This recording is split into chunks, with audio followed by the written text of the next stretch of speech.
Okay, bismillahirrahmanirrahim. Assalamualaikum warahmatullahi taala wabarakatuh. Okay, first of all tahniah kepada kita semua kerana berjaya melanjutkan pelajaran dalam Master Islamic Business Studies semester 1. Kita semua budak-budak freshie first semester. Okay. Jadi dalam untuk video ni saya dah outline beberapa point of discussion untuk saya buat dalam video ni. Okay, sebelum kita berdiskusi esok malam. Okay. Jadi saya nak highlightkan beberapa perkara. Okay, yang pertama, berdasarkan pemerhatian saya, okay, kalau kita tengok nombor 1 ni, analisis kita berlainan dari grup lain. Tidak perlu spesifik mana-mana suku kontrak dari mana-mana institusi. Jadi kalau kita tengok contohnya,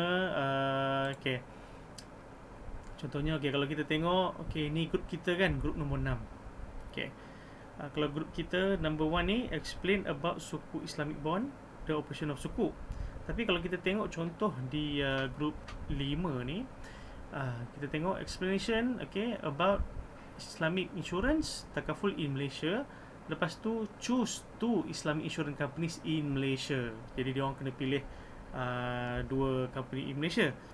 Sama juga macam contohnya grup 7 kan, explain about Islamic trade finance in financing in Malaysia. Choose 2 Islamic bank as the sample of the product. Jadi kita tak ada spesifik yang macam ni. Jadi kita punya kerja agak mudah. Cuma oleh kerana kita ada beberapa sampel produk, jadi kita akan highlight lah produk-produk tu. Jadi bagi saya benda ni senang. Kita tidak perlu spesifik. Jadi that's number 1. Jadi nombor 2, pembahagian assignment ikut topik. So pembahagian assignment kita ikut topik.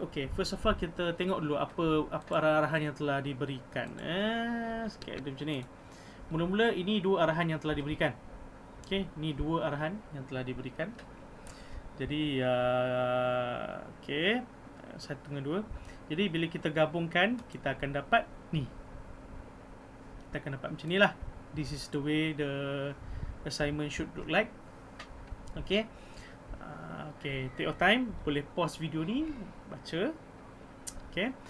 Jadi from here I got this lah dalam ni, seperti yang saya highlight ni lah.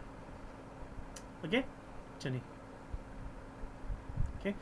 Jadi that's item number 2, pembahagian assignment ikut macam ni.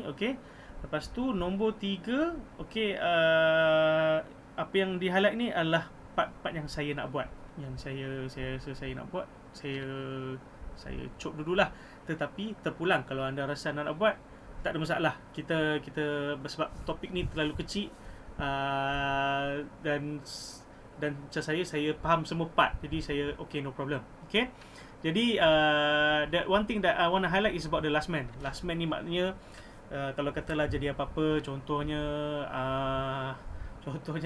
katakanlah Dr. Akilah sakit ke, tak dapat buat assignment, so I'll do her part. Kalau jadi apa-apa, mana-mana yang ketidaksempurnaan dalam assignment ni, saya akan tolong cukupkan lah. Jadi saya nak bagi tahulah yang bahan-bahan ataupun kata input untuk assignment ni memang dah ada dalam textbook. Kalau anda tak jumpa, saya ada, tak ada masalah. In fact textbook yang Dr. Helmi dah bagi pun ada benda ni. Jadi kita boleh gunakan juga.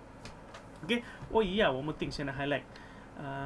Jadi nombor 4 saya nak highlight adalah kalau boleh lah semua orang, setiap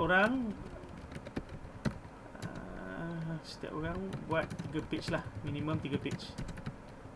3 pages. Sebab kita nakkan satu assignment tu minimum 10 pages. So kalau kita seorang buat 3, kita dah ada 12, more than enough. Bolehlah top up page-page yang akan ada gambar. Contohnya macam the operation of suku, kita nak letak diagram. Tapi in fact nak explain about that diagram pun dalam buku teks pun boleh tahan juga dalam 3, 4, 5 perenggan. Jadi we can't skip that. We have to paraphrase lah the explanation of the operation of suku.